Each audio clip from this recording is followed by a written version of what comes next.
And now, introducing the new SneakyG Man store on SD.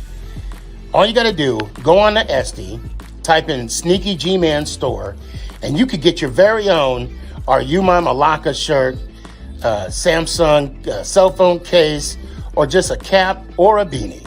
Let's go Giants. Ow. Hey guys, I appreciate you wanting to enjoy the show.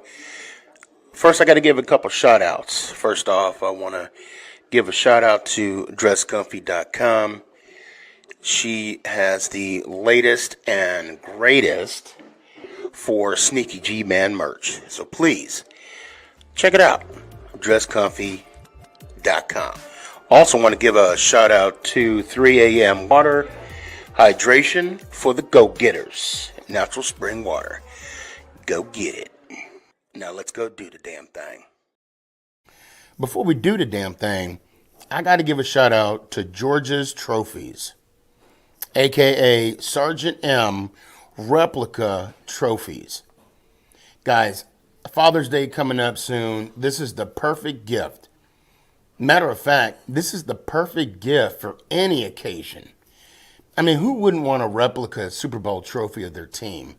The team that got the ultimate prize, the Lombardi Trophy. So when you get a chance, go to his Facebook page, George's Trophies, a.k.a. Sergeant M's Replica Trophies. Now, we gonna do the damn thing. You're listening to Make It Count, the SneakyG podcast on Northeast Streaming Sports. Is this thing on? It's your boy Stefan, a.k.a. SneakyG. Yeah.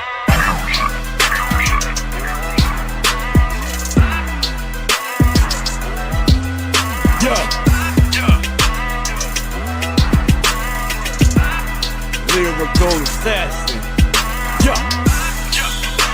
Let's go Giants. Ow! What's going on, everybody? It's your boy Stefan, a.k.a. SneakyG. But what is going on? I'm excited for tonight. What we're going to talk about. Obviously, we're going to talk about the Carolina Panthers game for the debut of Hyatt and Waller and the New York Football Giants preseason home opener, if you will. We got a couple things to talk about. We got some things to talk about. One thing that how about that first drive? I mean, look, we saw Jones last year in preseason, looked okay, all right?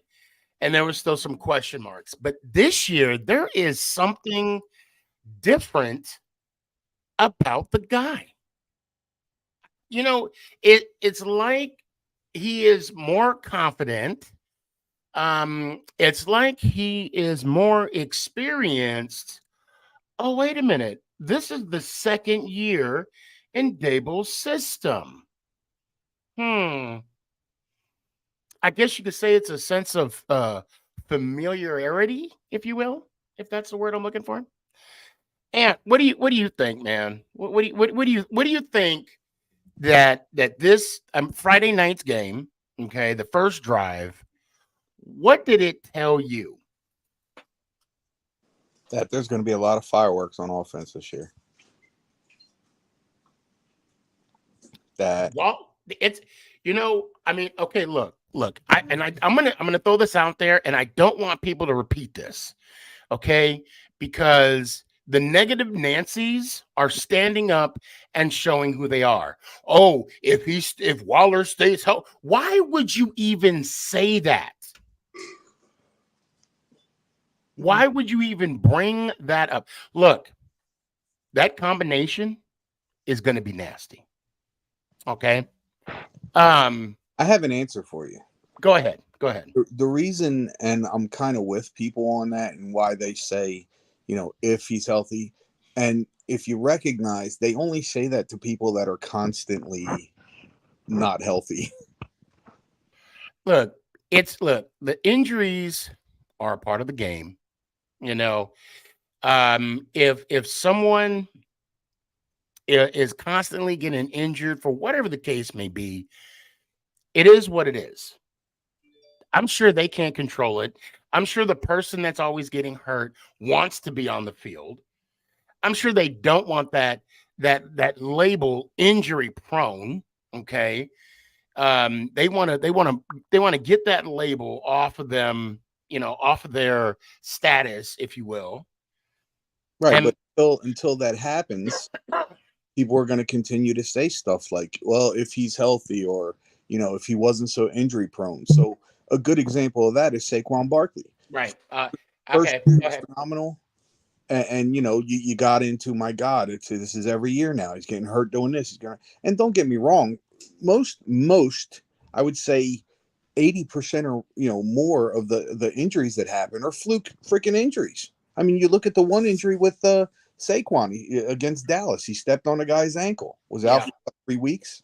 Yeah. But again, the fact of the matter is he's not staying on the field. And in order for things to work, these guys have to stay on the field. That's why, in my opinion, it's so acceptable to say, as long as this guy's healthy. Because and another thing that leads into is, let's say, people say that, which I do, and he gets hurt. That takes a big piece away from Daniel Jones. So now Daniel Jones has to find another spot, knowing that that's his big guy. And we don't know that progression with that other person will be as fluent as it was with Darren Waller, because of, how fluent they were together. Now, don't get me wrong. In this case, Daniel has Daniel Bellinger, who he has a good connection with, who had a great rookie year last year. So there's definitely something there. So in that aspect of it, yeah, he has a little bit to play with. But again, it goes back to Darren Waller has to stay healthy. Now, I understand what you're saying. It's almost like putting bad juju on a guy. Mm-hmm. But and you know I am about that. You know how I am. And again, you know how I am. I'm looking at what it is. I love Darren Waller. I know what he can be, but he has to stay healthy to be that guy again. That's where I think that comes from. I know there are people out there that say it in such a negative way, as if to say, you know what I mean? But if you think about it, even if you say it in a positive way, it all kind of means the same thing. It's almost like saying, I'll believe it when I see it. Right. And I'm obviously the type of person that looks at the glass halfway full. Okay. Right. And I look at it as, hey, if he's on the field, let's just be glad that I don't want to say glad. Let's just appreciate the fact that he's on the field. Now, I want to throw something out there. So Daniel Jones, if I'm not mistaken, I don't have his numbers up here, but I think he went, was it 7 for 8 or 6 for 7? Touchdown, X amount of yards. I mean, obviously first drive and they took him out. Okay. Right. Hold on a second. Let me see something here. Bear with me 1 second, guys. Hold on. All right, here we go. Let's see if I can do this here. Jones, Waller, gain of 7 before he gets sandwiched at the 32-yard line. That's the first play. Jones to throw. Jones to Waller, another first down, and will not play tonight. 2nd and 10. Paris Campbell with a first down. I think Paris Campbell 13. Jones under some pressure. Okay, so I'm going to mute it real quick. Look, Vanilla Vic still at it. Okay. Hold on. I want to can I back this thing up real quick? Pause. I want you to see something with this play action right here. Now watch this next play. And to me, when I saw this was the difference maker for me. Right? Look at that. Where are the defenders that were there 2 years prior? I'm with you 100%. Look at that protection. That's what I'm saying. On Daniel Jones, the line has improved. Look at Schultz. Yeah. Look at Thomas. Look at Neal. Yeah. This is what we've been begging. Just look at that protection right there. No, I got you. And then when you have a clean pocket, you give him that time. Now, of course, obviously, you'd want him to complete the pass here. I mean, that's a given. But let's get that was a hit.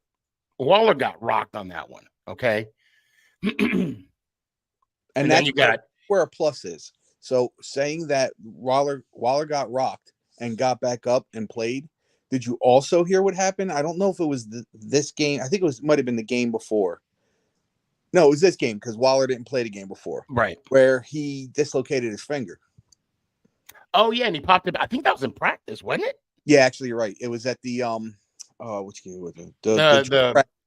Okay, now okay, look, again. Let me back this up real quick. Check the protection out that Joe. Now, guys, okay, all right, Paul, let me tell you this. I understand it's a preseason game. I understand this is their first action. I get it. But hear me out. This is what we've been begging for the last 4 years. This is why, I mean, what Jones has right now, he did not have in the past. If he would have had this, okay, shoulda, coulda. Let me just stop. Let me just continue on with it. Now, again, this is the first, and look at this time. Yeah. Look at Thomas. Look at the pocket, the protection. Jones gets to step in the ball, step in the pass and throw it. Right.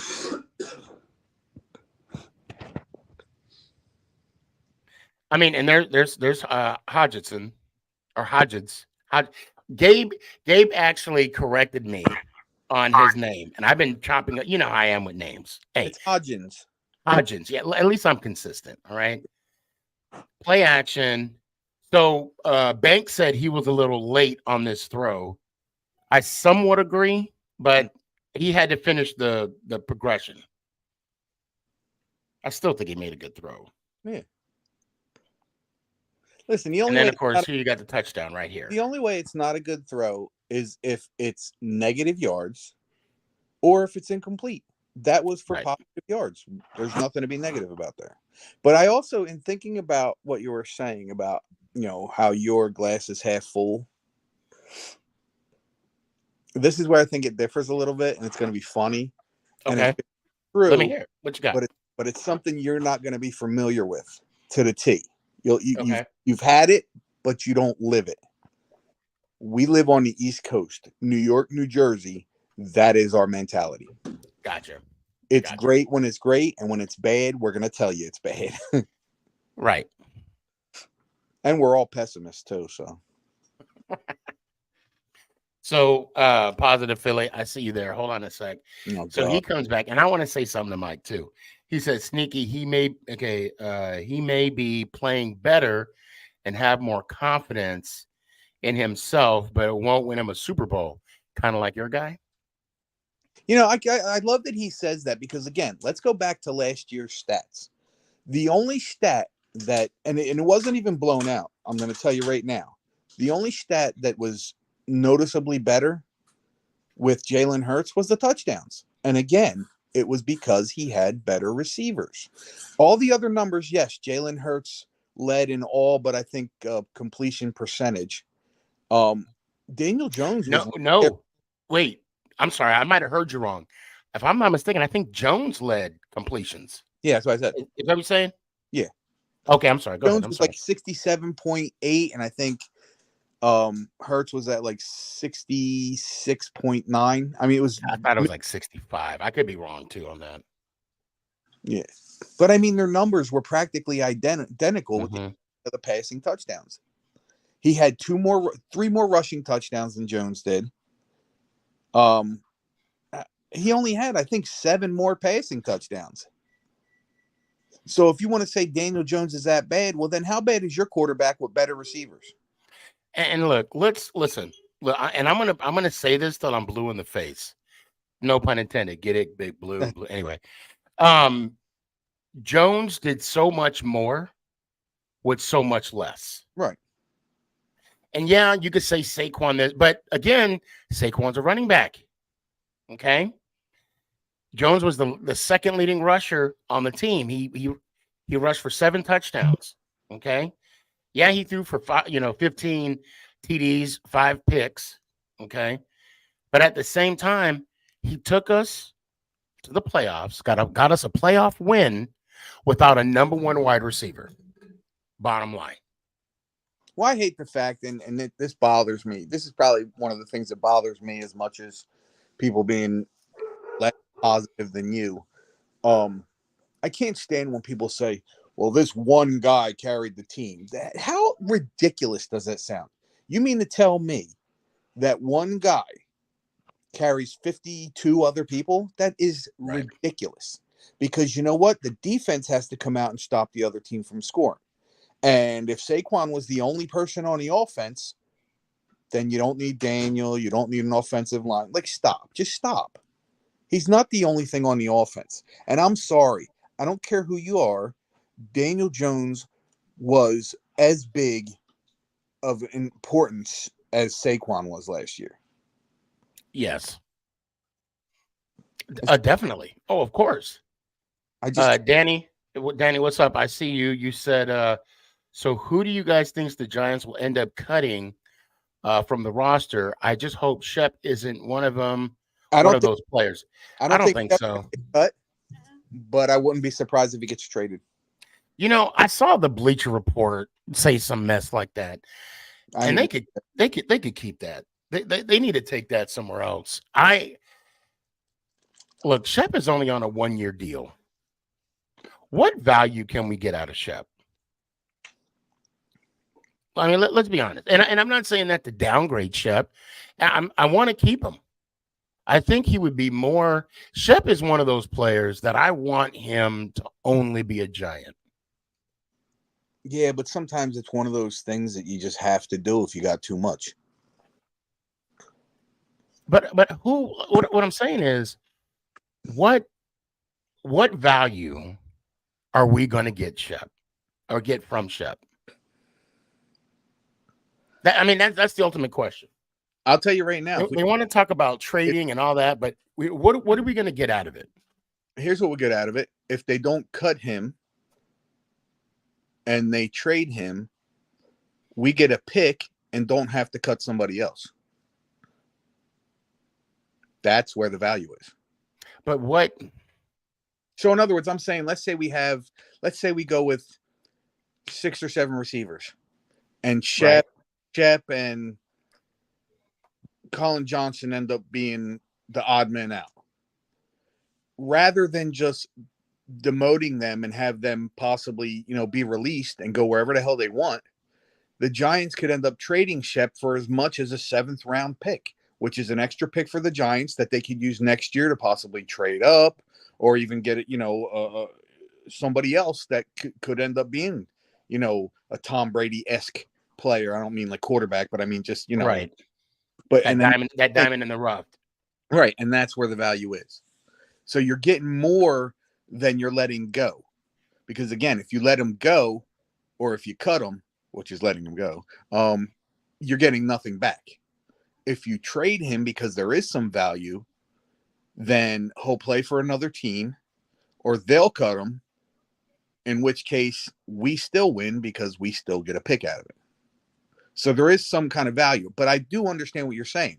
He has been one of those guys that you love to see around, but considering the kind of business it is, as much as I love Shep, I like winning better. And if it means cutting Shep, then it means cutting Shep. And okay, and I'm going to defend Shep here. Listen, the thing about Sterling Shepard, for one, he's like the longest tenured Giant. Okay. I think one of the only Giants that's been on the team since not our last playoff, but the 2016 playoff team. It's his worth ethic. It's hard to find players with that type of worth ethic that Shepard has. And to just, I understand it's a business. And I was talking with myself in the car. It's a business. It's a business. It's a business. I get this. And because it's a business, you have to separate emotion from business decisions. I think this one for me would be tough. If I see Sharp would it be traded for, say, a 7th or 6th or 7th round pick, right? And maybe some compensation, because I want him to flourish with us, and I know he will. And he wants to stay in New York, right? And why would we? I don't know. I'm kind of, again, it's the emotion part of it, Right. You know, he's my guy. He's one of my favorite players, and I want him to stay a Giant. Right. Oh, and I do too. But it's just, yeah, I know, and and I can say it without saying a but I mean, there is that lingering thought, and like I said, the Bleacher Report was saying on Twitter, or I'm sorry, X, that he should be he should be on the trading block, or he is on the trading I don't know. But one thing I will say is that what I'm not surprised is, according to the assistant GM, I can't think of his name right now. Brandon. Is it Brandon? I want to say, huh? Brandon Brown. Brandon Brown. I like him. I like him, by the way. Yeah, he's good. They evaluate a ton of players. They look at all talents, and the fact that the NFL, I mean, they changed the rules now where they have a 1-day cut, where like 37 players are going to be gone in 1 day out of all 32 teams. And it's like a whirlwind of, free agents or waiver wires, if you will. And I like the fact that, he was asked the question, how does it change the process? And he said, oh, no, our process doesn't change. It stays the same, Right. Well, that's where I come up with the fact. And again, don't get me wrong. I loved Odell. I loved our Steve Smith when he ended up going to Philly. I loved those guys. But here's where I draw the line. And you've heard me say this. I'm a fan of the name on the front of the jersey, right, not on the back. If getting rid of Shep means that we bring someone else in that can actually help us win, then I'm all for it. Shep, with his injuries, again, we're going back to the injury thing. It's I don't want to say it's not common that guys come back from that, but when it happens multiple times and almost the exact same, injury, it's not good. Yeah. And it's tough. I understand, and I'm with you. I love Shep. Because he works so hard, and then he comes back and he has moments, and then something happens. Well, here's the thing.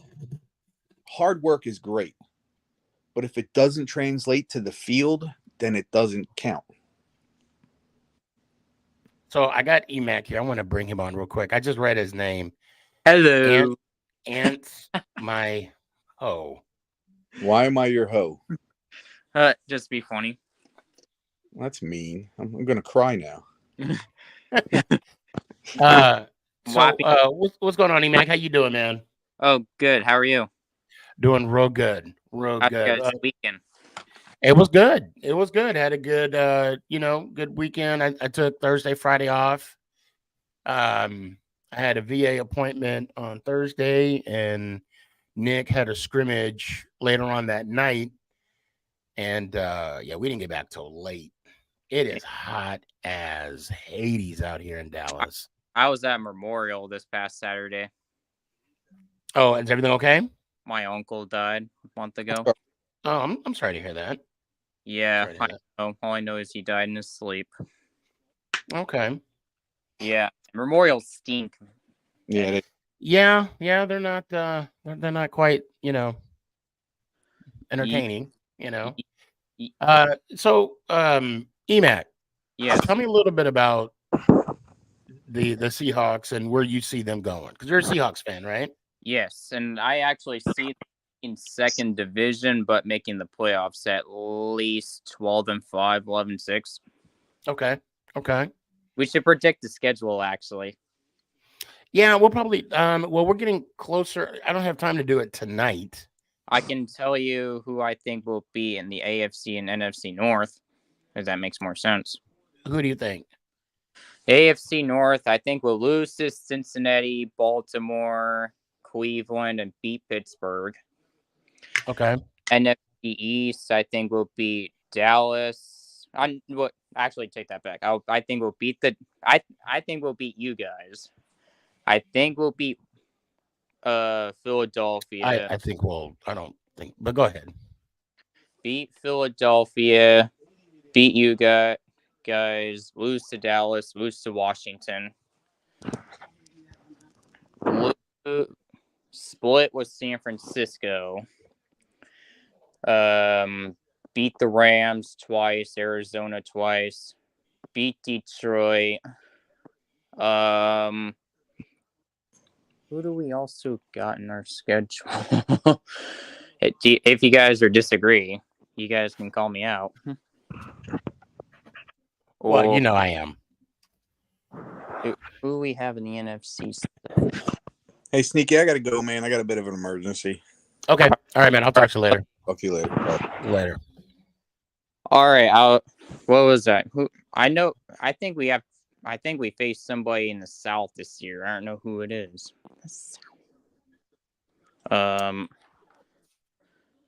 Shoot. I don't know if it's anybody in NFC South. I think we will win for sure. So I will say this. I think the team that you guys played against last year, right? Yeah. It was a close game. Turnovers were the key. Had we not had the turnovers, I think the result might have been different. Again, shoulda, coulda, woulda. Mm-hmm. But obviously, it. I think this year is going to be, and this year, I think you're playing in New York, right? Yeah, we're playing at MetLife, but we always good against you guys. I mean, you'll play us tough. Yeah, I believe that. I think this year, though, it's going to be different. I think this year is going to be a little different. Because last year we were kind of, getting into our own.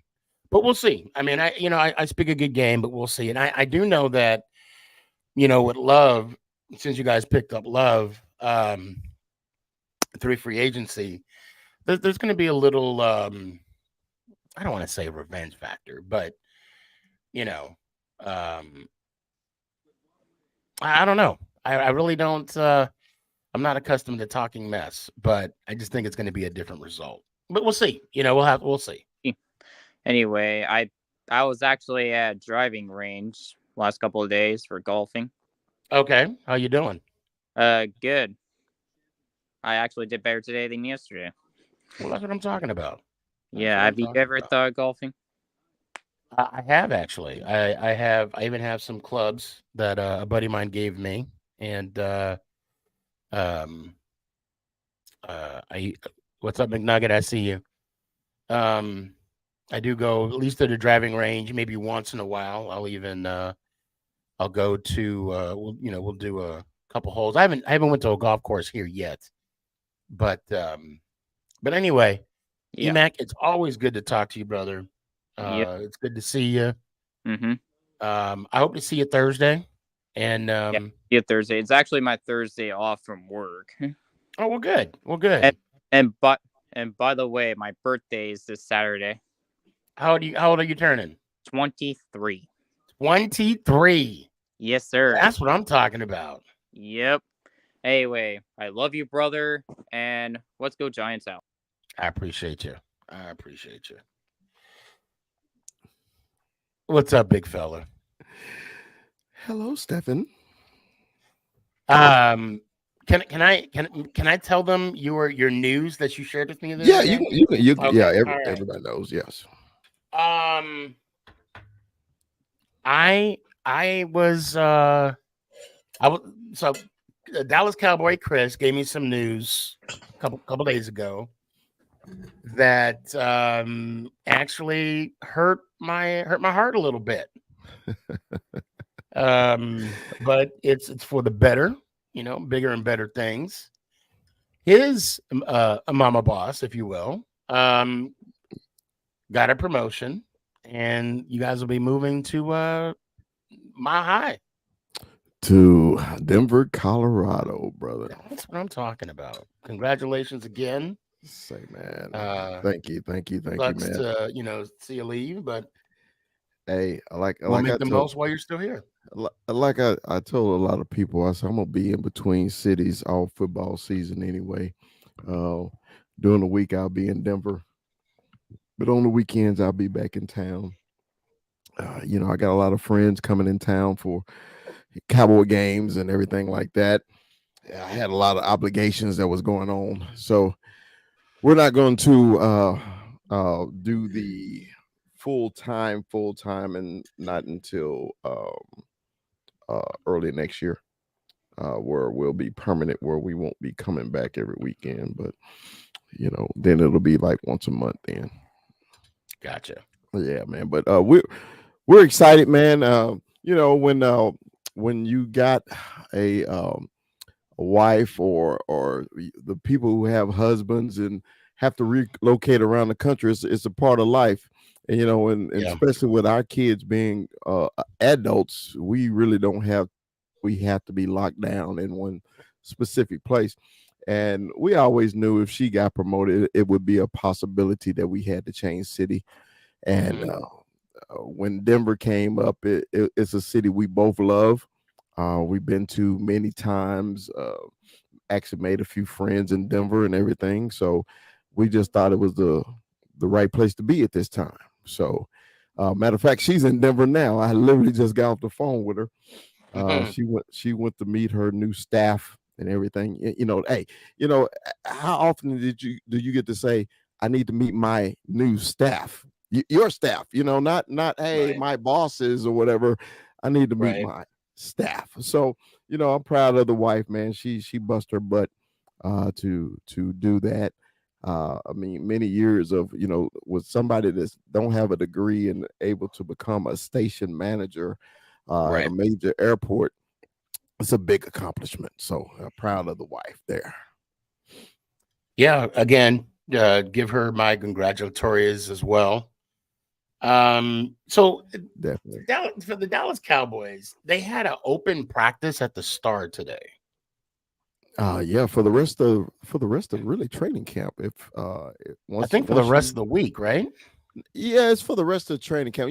Because everybody's doing doing something new this year. They just having one big cut. I mean, that's league wide. Yeah. Before they'd have cuts after every preseason game. And they had the practice on TV today, and they were talking about it at one point. Sneaky, next week it's going to be 1,500 players in free agency without a job at one time. At one time. Yeah. And a lot of people are going to sneak through and get back on practice squads and go through waivers and everything that you would think would never make it through waivers. But when you got that many players at one time going through waivers, it's going to be tough, man. It's going to be, I know the Giants, the Cowboys, the other teams are going to try to sneak players through just to put them on their practice squad. And I think it's kind of a disservice to the other athletes that's getting cut, because other teams may not have time to evaluate you to get you on a practice squad. I think. Yeah, I don't understand that move. I don't, and I'm assuming that the owners had to vote on that. They had to, man. It makes no sense to me. Why would you do that? Yeah. Because these are the guys' livelihood. If you get cut, that don't mean your season is over. Because you may be at a position that somebody's looking. It's just like our linebacker got hurt in the Seattle game, out for the season. So the Cowboys is going to be looking for linebackers. Right. Right. And it just if they're not familiar with them, it's going to be hard to evaluate somebody just overnight. Well, I'm assuming Brandon Brown, the assistant GM, I mentioned this with Ant. He was asked the question, does this change the process? And he says no. It doesn't. I think in that aspect of it, teams have an idea of who they want or who they want to entertain. To bringing aboard they have an idea of, okay, this person gets cut, or if you hear this name, I'm sure the type of staff that, and of course I'm speaking for the Giants. I don't know how the Cowboys run their squad, but I know the Giants are at the ready, and they're ready to they're probably frothing at the mouth of certain players dropping off, and like you said, wanting to to evaluate or to bring aboard for practice squad or whatever. What's going on, Ray? I see you, man. Yeah. And Tank, it's been a minute. It's been a minute, brother. Oh, and you got some love from McNugget. Chris always with the shades. Because he can't. You mean the college student McNugget? Is that who we're talking about? Yes, the college no student, longer yes. high school student, the college No student. longer. So I'm gonna bring on Raphael real quick. He wants to talk with you with the Raiders and the Cowboys. You mean Raphael, the one who still tucks his jersey in his shirt? Yeah, I mean it's El Capitan, I think so. And I'm gonna step back for 1 sec, but I'll be right here. I got to take care of something real quick, but I'll be right back. Go ahead. Here's Go ahead. Raphael. Okay. Raphael, why you smiling? That's because we're just winning, and that's what because right now because I really understand that why Aiden O'Connell should be like the future as a quarterback, and I know for a fact because I know for in the preseason games I just see like a more improvement about the defense, and right now the most difficult task to everybody else at this preseason, because we just beat the 49ers and San Francisco, Los Angeles Rams, and of course, we just had like the Dallas Cowboys, which is on next Saturday, which is, this is going to be like a really example to do it because, if you look out for the 53-man roster, they got Jimmy Garoppolo is going to be the starter. The quarterback number 2 is going to be Aiden O'Connell, because how improved about Aiden O'Connell, it could be like a bigger version, because they had a runner for the future of the quarterback. And at the first, Aiden O'Connor, it seems like the quarterback for Purdue. But I will say that guy has a really good speed, good ability. And for the quarterback number 3, if you got to the step of the cut, I would say Chase Garbers, because Hoyer, that guy, it's not giving it too much. And I would rather think about Chase Garbers, but I see that a lot of defense could improve about that. And this is going to be like really excited to the game between Raiders versus Cowboys. And I will tell you, the defense is going to be better. I just want to clarify something. Okay. So are you saying you're counting preseason games as something that you can bank on? Because you just said we beat the Niners and we beat the Rams. Raphael, I believe you're the only one cares about that, because we don't care about winning a preseason game. Because to me, preseason games are evaluations, right? There's evaluations. The Cowboys and other teams go in there. I don't think they go in to win the game. They go in there to evaluate players. Because you go undefeated or you may win. Matter of fact, I got the Raiders winning Saturday because the Cowboys are not going to play anybody that'll be on the team. So does that mean the Raiders are going to be better than the Cowboys this year? That's absolutely not true. We all know that, okay? Because you got a lot of deficiencies on your defense and on your offense. I still don't know why you give away a world-class tight end for free to the Giants. I don't understand that, okay? You got rid of your quarterback. They have a great improvement.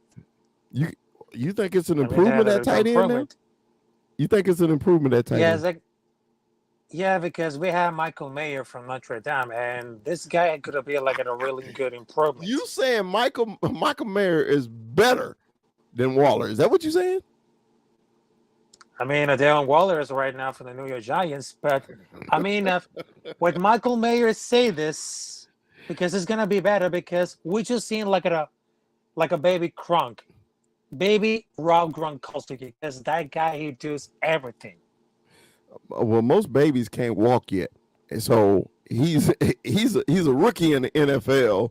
So I don't think he's good enough to compare to anybody yet. I seen the kid at Notre Dame. He was okay, a big kid, athletic. I mean, but for you to say that he's a baby Gronk and he's better than your all-pro tight end that you traded to the Giants, I don't believe that is true at all.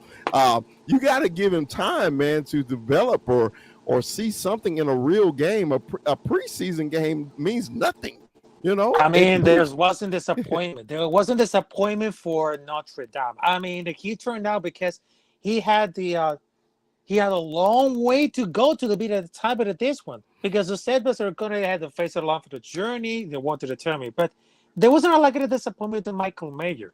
I mean, Michael Mayer said he was embarrassed because that was like a welcome to the NFL moment. But one of the biggest adjustments, because maybe it become like a better blocker. I mean, the receiving side for the tight end is always naturally for Mayer, but after they were drafting in April, he has to go to dig deep to improve as a run blocker and a pass protection. And going out for the final year, because I know we just drafted Michael Mayer, and thank you very much to put up Darren Waller as a tight end for the New York Giants. But I mean that it's going to hammer leave for the fundamental and use the fundamental as the technique. But if it comes to like a head to ground for Ronnie as a receiver, he has a blend of size, strength, athleticism, and road Ronnie's ability have learned to him to find success. Whatever they're going to match up against linebackers, cornerbacks, and safeties, he's perfect to resume for the red zone issues.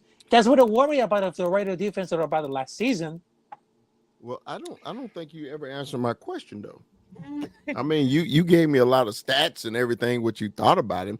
I asked you a direct question. So are you saying he's better than Waller? I'm asking you, is your new tight end, a rookie from Notre Dame, better than the tight end you just traded to the Giants? Is he better? Yep. That's what I ask you. Yes, this is better because there's for the speed and ability. Yes, there's for the speed. Yes, I think I want to back up a little bit. I know you were talking about preseason. You might want to put this on the calendar. Chris, you might want to clip this and tag me on this on TikTok, because I know that's what you're going to do. Okay. I'm going to agree with Chris. Preseason is for evaluation purposes. Now, don't get me wrong. You play to win the game. Either it's joint practice, preseason, obviously regular season. You play to win the game. Now, for example, perfect example. Yesterday, the Baltimore Ravens lost for the first time in the last 25 preseason games. Clap if you care. Exactly.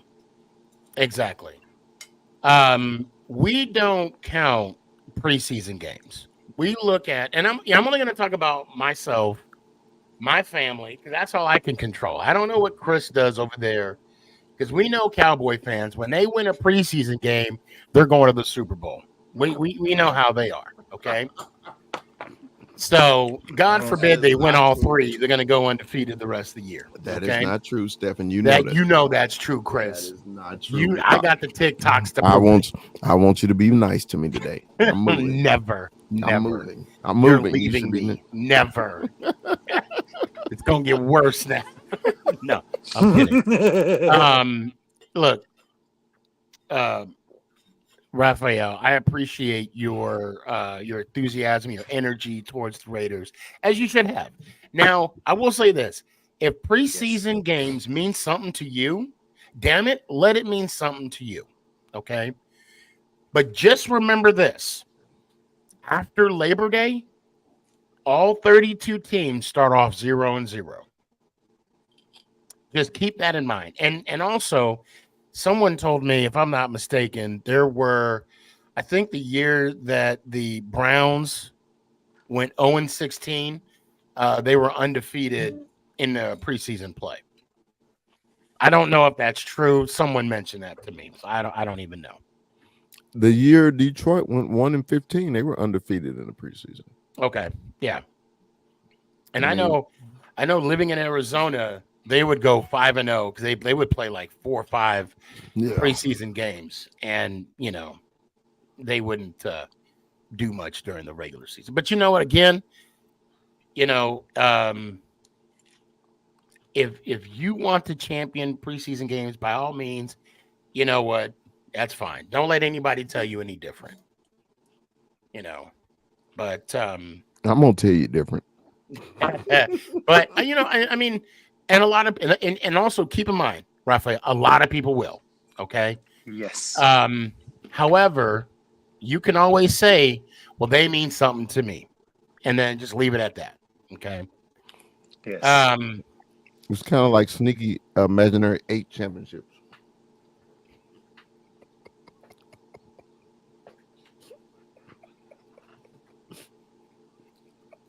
You gonna choke on your food, and I'm gonna watch you slowly fade to black.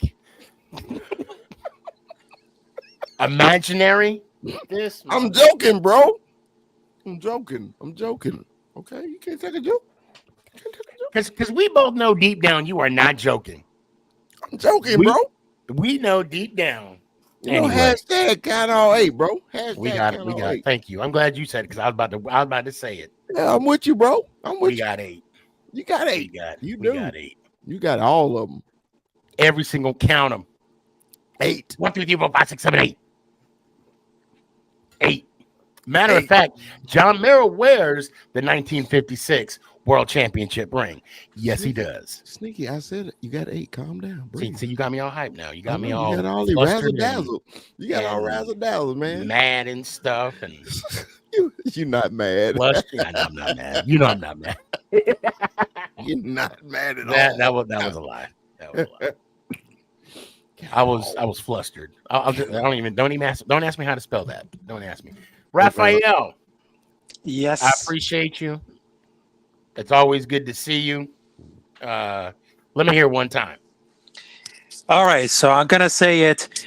Let's go Giants! And of course, the last time the Raiders beat Cowboys, that was on November 25 on extra time. Day. Yep, Thanksgiving's Day, and that was the perfect gift. So, salute Sneaky G Man and Dallas Cowboys. Chris, salute to you, and good luck because you're gonna need a tissue right there, because you need a tissue to cry those Cowboys tears. So, have a good one, folks. Let me hear one more time, Raphael. Hold on, I gotta say one thing. He can't have no last parting gift like that. All I gotta say is my credit card is smaller than yours. Measurement. Remember the measurement game? Oh, no. All right, so let's go Giants. Out and salute. Appreciate you. He tried to get hold on. Philly's been waiting very patiently. What's up, Sneaky? What's up, man? Oh, here we go. How's it going? SneakyG, I see you. Don't go anywhere. Don't go anywhere. Talking about preseason? We're talking about preseason. Not regular. We're talking about preseason. I knew he was coming back. I'll say this about the preseason, right? A win is a win, okay? Like whether your team wins or loses in the preseason, it doesn't matter. But if they win, you should be happy about it, regardless if it's the preseason or not. Yeah. And then, I'm not going to be mad. I'm not going to be mad if we lose either. Are you going to be mad if y'all tie? We just did. That's why. Why do you think I'm asking? I was low key mad about that. I'm not going to lie. Why? I don't even know. I don't even know what to season. do. Don't nobody care. It don't go on your permanent record. I hate the fact that they tie in the regular season. Example going on the newspapers and the New Jersey newspapers today. Everybody's making a big deal because it's the Jets and the Giants this weekend. You know what I say to that? Gots. Who cares? You know what I mean? They're going to play in the regular season. I don't care. I don't care if Aaron Rodgers plays. I don't care if he's braiding hair on the sideline. I don't care. Braiding hair on the sideline.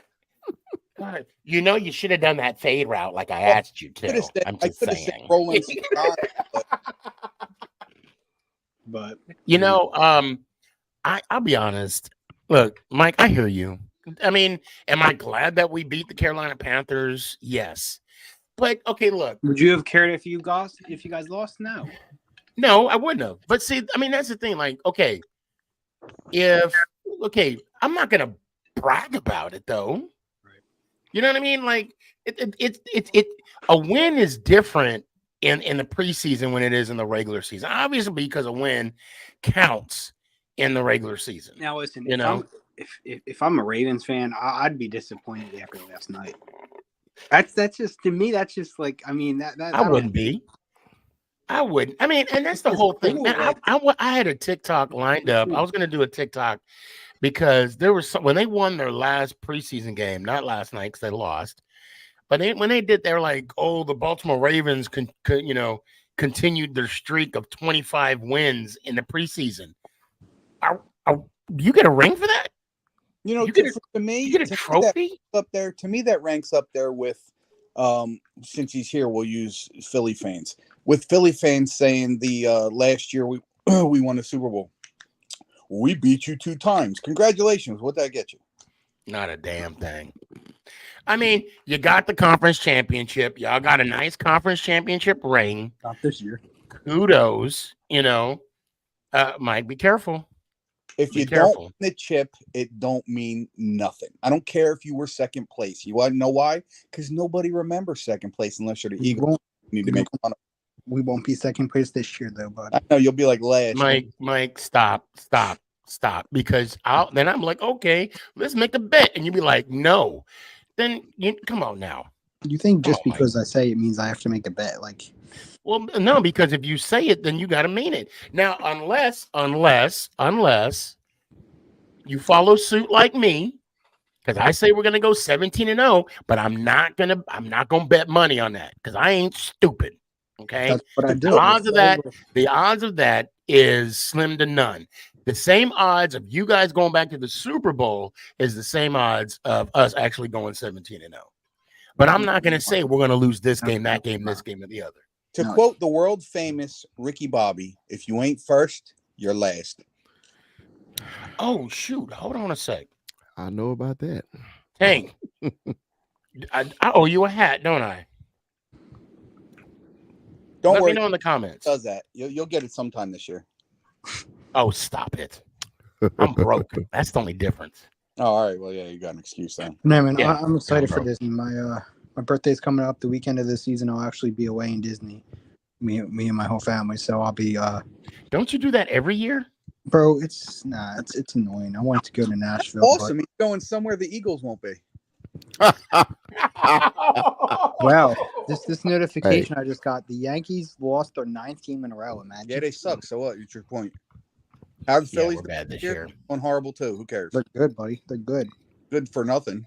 Same thing's going to happen to the Phillies that happened last year with a different outcome, though. What, they're going to lose again in the first round instead of the World Series? No, we're going. He said about 3 seasons ago. You got to let me know if it's a hat. Let me know. I got to get you a hat. And then McNugget says, if anyone's broke, it's me. Well, you and I are in the same club. That's right. Of course. She made it to college. Every college student is broke. Or every parent that's paying for their kids to be in college is broke. At the end of this Eagles season, Mike's spirit will be broke. Hey, Mike, I need to put you in the backstage real quick. Let me hear it one time. I'll bring you back. All right. Go Birds. Let's go down south. Coming back. I got to bring this guy on. Please go check out his podcast. He's on YouTube, SneakyG. And I was actually on his show not too long ago. And it'll air, if I'm not mistaken, the week before the Dallas Cowboy Giants game. And he will be making his Make It Count Sneaky G-Man podcast debut. I bring on to you, SneakyG. What's up? Oh, you're muted. Hold on. Yeah, you're muted. I am. Yes, There I'm you go. muted. Sorry about that, guys. How you guys doing? No, you're good. Oh, man. Welcome. Thank you, Sneaky. How are you, man? Good. How you doing, man? How you been? I'm doing good. Just got done doing a recording actually with Next Level Custom Shoes, man. We just did a recording with him. He just did my shoes up, and he's doing some good stuff for the Philly fans, for the Philadelphia Phillies. Man, he's making some awesome custom shoes. But I gotta say something. I was listening to Raphael, man, with this whole Darren Waller thing. Listen, I'm a huge Notre Dame fan. Okay, Go blue. listen, Mike was a great tight end, but he was also a hybrid tight end. Of course, the guy don't know how to block. The guy catches balls for a living. So to say he's better than Waller right now is not happening. You see how I went back to it. He gave me all these things, and I was like, bro, you can't be. I was typing as quickly as he was jet. I'm like, I couldn't get them all. I couldn't. I know.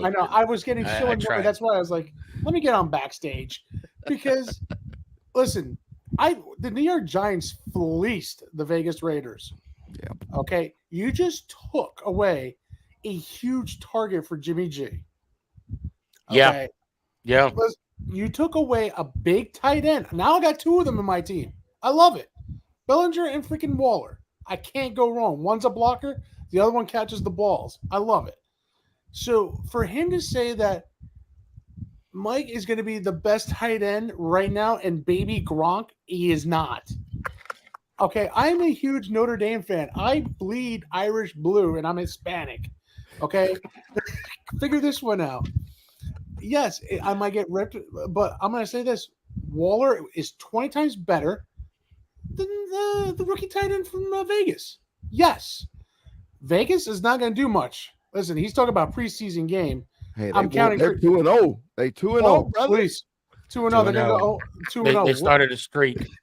Wow, they started. No. One more game, and it's called a win streak, but preseason, not regular season. So that's one thing. I got a lot of friends who are Vegas fans, okay?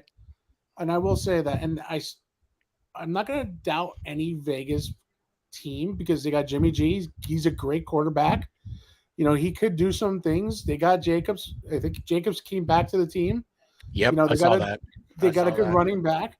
They got a good core. It's just now, can they come together as a team and play as a team, not as an individual? That's where Vegas comes through.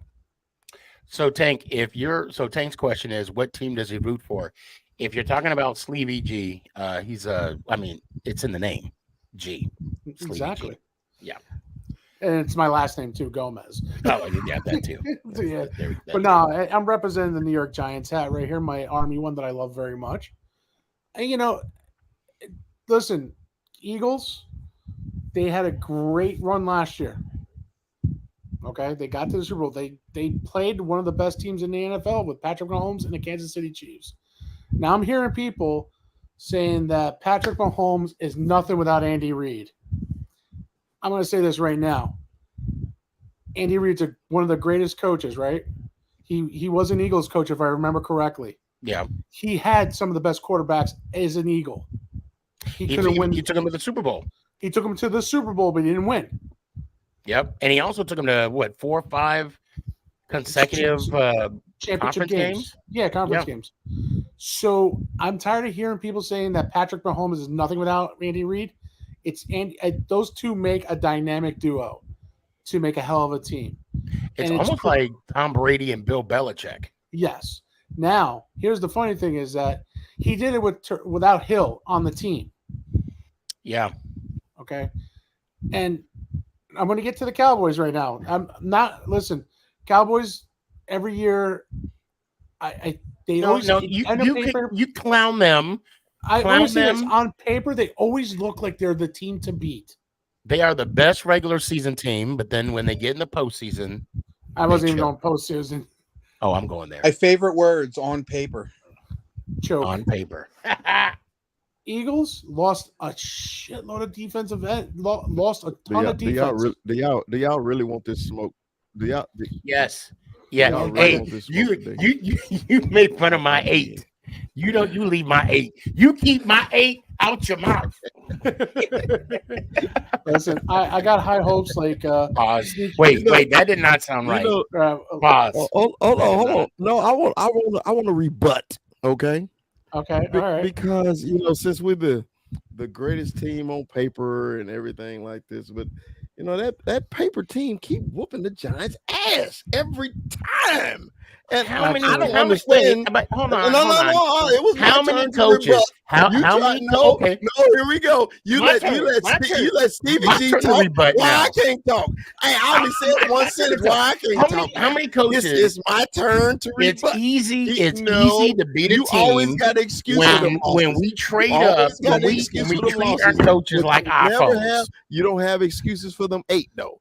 Don't have an excuse every 'Cause that's time. You facts. always want to say, "Hey, how many coaches Hashtag we had? count our We late. ain't had this. We ain't had that." Hashtag Look, man, count you our in the late. biggest market in the world. Okay, you can spend as much money. You can do anything you want in New York. That is not the Cowboys' fault that you guys can't hire a coach and don't know how to draft. That is not our fault. Now, look. You had Saquon fall in your lap. Okay, cool. Then you had Daniel Jones, who y'all tried to get rid of, and then you think, hey, let's give him one more damn year, and he actually played good. And I was like, and I was a Daniel Jones fan. I said it last year on your show. I like the kid. He just needs some help.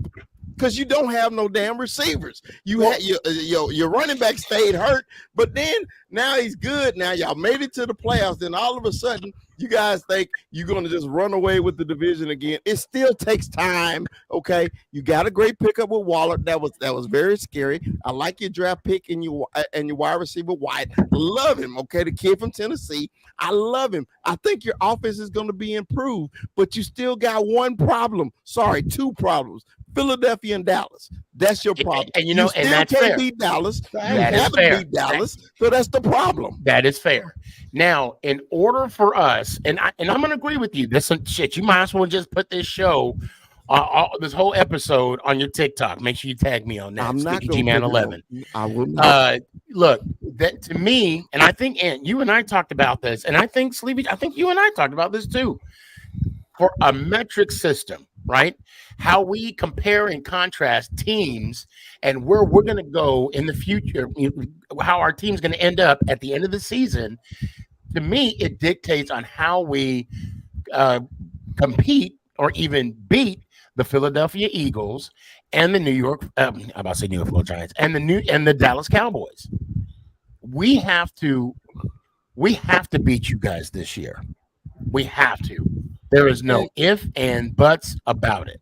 And we have to beat Philly because bottom line, I'm sick and tired of losing to y'all.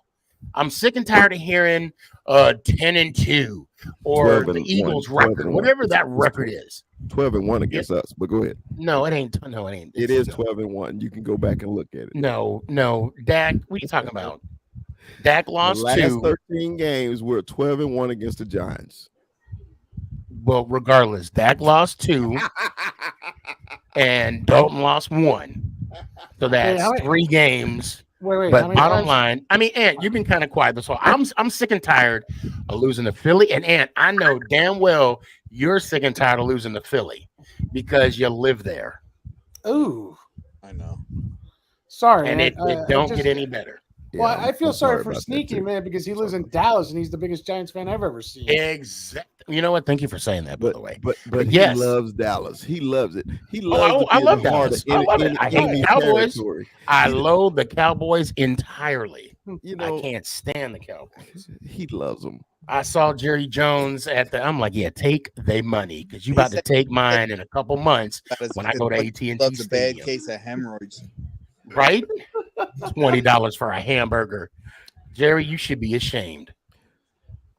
And just so what if that hamburger's delicious? That doesn't matter. $20 still. Hey man, it's not like football season that we can do this, man.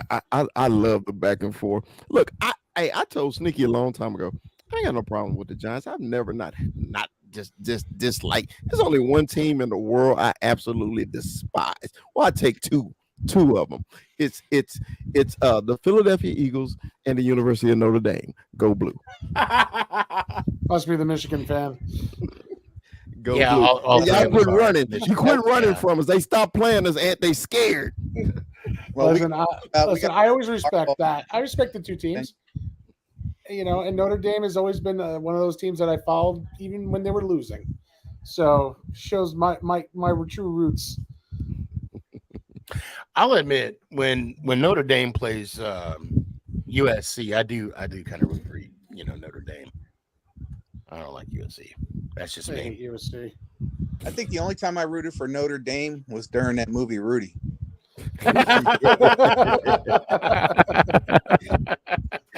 I'm with you, Ant. Rudy. So, Sleepy, let me ask you a question, man. When you saw the first drive with Jones and Waller, Campbell, I mean, and keep in mind this was without Barkley. Okay, I don't know why they were holding Barkley out. I don't know why. I kind of have a feeling I know why, but I'm not gonna. I'll say it after I answer the question. How did that first drive make you feel? All right, seeing them finally playing the starters, I was excited because we finally have a second-year coach that actually knows what he's doing. Mm-hmm. That's one. We also have an offensive coordinator that actually is playing to Daniel Jones' strengths of a quarterback. And I like the fact that he's got Waller, he's got Hyatt, he's got I'm not even gonna say Cole Beasley. He's got on the team, Sterling Shepard. He's got a plethora of receivers right now. Why? Because we lose more receivers than we lose linemen in the season. Mm-hmm. So. I respect that. I'm excited to see what the season opener. Listen, I know it's against the Cowboys. It's in MetLife this year. I really hope. I know, big fellas. You already look. I don't care. I got it already. But you know what? I'm gonna say it. Things can happen. This is the NFL, and I'm gonna quote from the damn freaking movie because on any given damn Sunday, anything could happen. Daniel Jones might. He's going to repeat what he did last year, and he's going to do a little bit more damage. He's got some weapons this year, and I love this Hyatt kid. I'm high on him because him falling in the third round into my lap was the biggest thing that could ever happen in Giants history. Yeah, you're talking about faster than Tyreek Hill. They're saying he was one of the fastest. Guys, did you see that touchdown? It was ridiculous. It was like 33 steps. It was like a gazelle. I mean, that's a little bit of an exaggeration. Because what I'm more concerned with is the incompletion he had before that. It's also Tyrod Taylor, not Daniel Jones. True. That's the other thing too. That wasn't Daniel Jones throwing the ball. That was Tyrod. So there's a difference between those two quarterback styles. For me, when he caught that touchdown, that negated that incomplete. Yeah. To me. But you do have a point.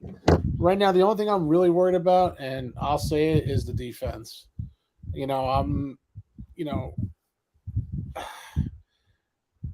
Jets beat the hell out of the Panthers, not allowing many points up. Granted, it was not the first team that got scored on, but still, there's something on defense. They're missing some kind of nastiness, and I'm going to say that. I kind of miss Landon Collins a little bit. You know what I mean? He brought that nastiness of hitting people to what I think we got to find somebody new that could do that. And I want someone to smack somebody. It doesn't matter who it is, but it better come out like a legit, a good hit. I don't want that high helmet to helmet. It better be chest to freaking chest and put him down to the ground. Seeing snot bubbles come out of his nose. That's what I want to see. I want old school football to come back, not this patty cake crap that everyone's doing this year. It pisses me off. I understand that we have concussion protocols and stuff like that. I'm glad that they're doing that for the NFL. But where the hell is smash mouth football? You got Tony Pollard, respectful running back for the Cowboys, okay? With a great offensive line. You also got Saquon Barkley with a somewhat decent offensive line for the Giants. And then I don't even know, was it DeAndre Swift now for the Eagles? Is it Gibson still in the Washington, whatever team is called now? I don't know. They're saying now they're going to go back to Redskins. I think he's still with the Okay, Commanders. So supposedly, yeah. So when you look at these four teams and just in the NFC East alone, well, I'm going to say, all right, I'll say three teams. Sorry, Commanders, you guys will always suck. you're talking about the 3 best teams in the NFC because we made the playoffs, all 3 of us. And that's something huge. Oh shit! I remember in the 80s and the 90s, all of the NFC East would make it except for the Cardinals. It would be a yearly thing. Cardinals will never make the playoffs. But I don't know. I'm excited. Am I pumped for September 10th at 8:20? My ass is gonna be glued Oh my to the god! chair. I'm gonna call it right now. I'm gonna be at Buffalo Joe's. It's a Giants bar here in You're saying that in the show. Dallas, Dallas, Texas. Actually, I think it's in Addison. Chris, you're more than welcome to join me if you want, but I know you probably got something going on at the house. Man, you don't want me there because I don't want to see y'all's face again. It's so sad when it's terrible.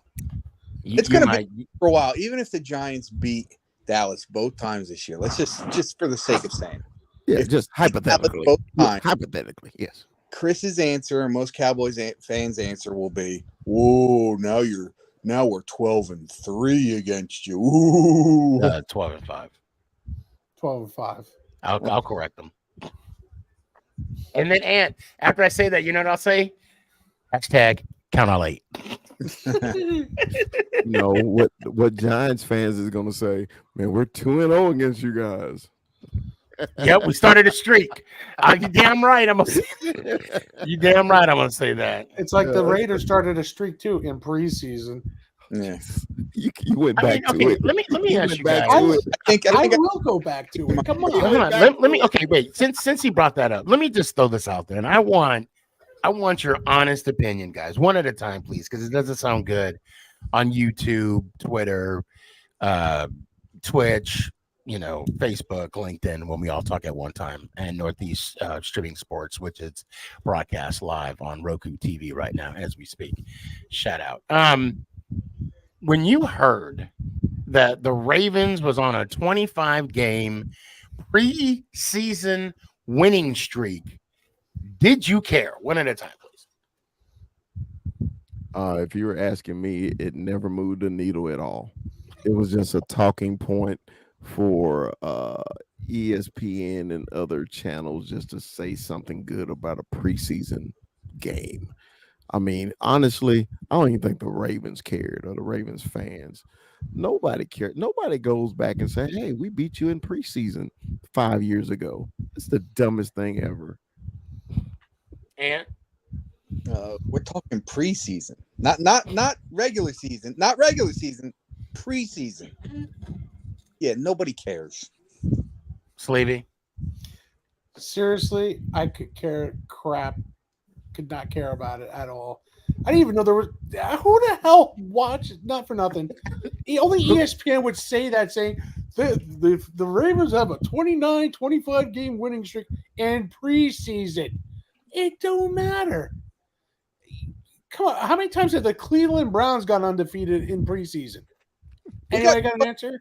If I'm being totally honest, we got to be careful because with the way the world's going right now, they're going to start awarding trophies for undefeated preseason.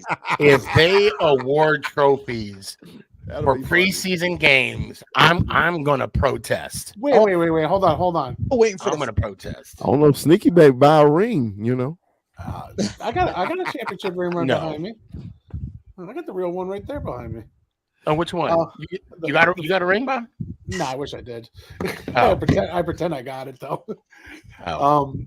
No, I got one of those artificial, those fake Ford championship trophy ring. But here's the thing: Jets and Giants has that stupid Snoopy trophy during preseason. Oh, right, yeah. What's up, Louise? Hey, that's the winner for the raffle. They got the free preseason games. Preseason tickets for the Panthers game. And he looked like he had a great time too, man. Yeah. I'm glad he got him because hearing his story that night when he posted up, I was actually really happy for him seeing that. So I'm glad that he went to a good guy. Yeah. Oh yeah. Those that don't know, the night before his brother passed away. So sorry to hear that. Sorry, man. I'm just glad he had a good time at the game and he was able to see a victory. He wanted to win. About that, Got it. Sorry about that. The grandson wanted to say hi. Oh, no worries.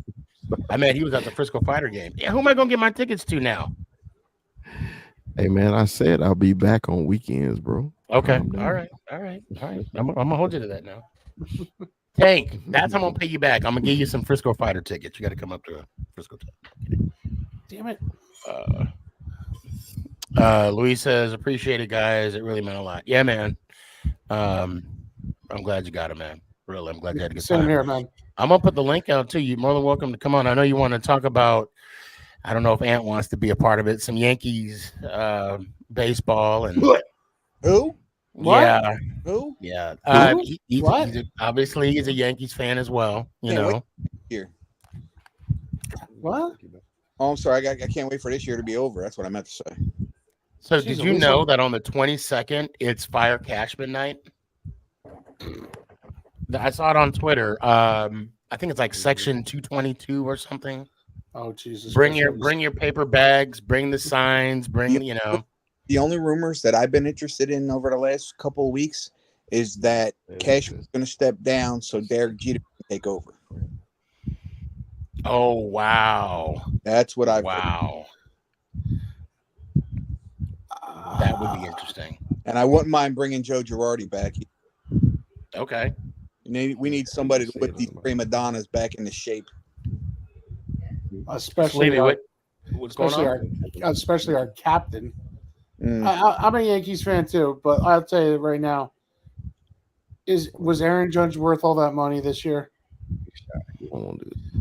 Just because you know what? For a little bit of it, I will say yes. Only because when he got hurt the first time, he came back and he probably came back a little too early. Hasn't been much since. He's so shy. Hey, Luis, you got to click on the link, and it'll bring you to the backstage.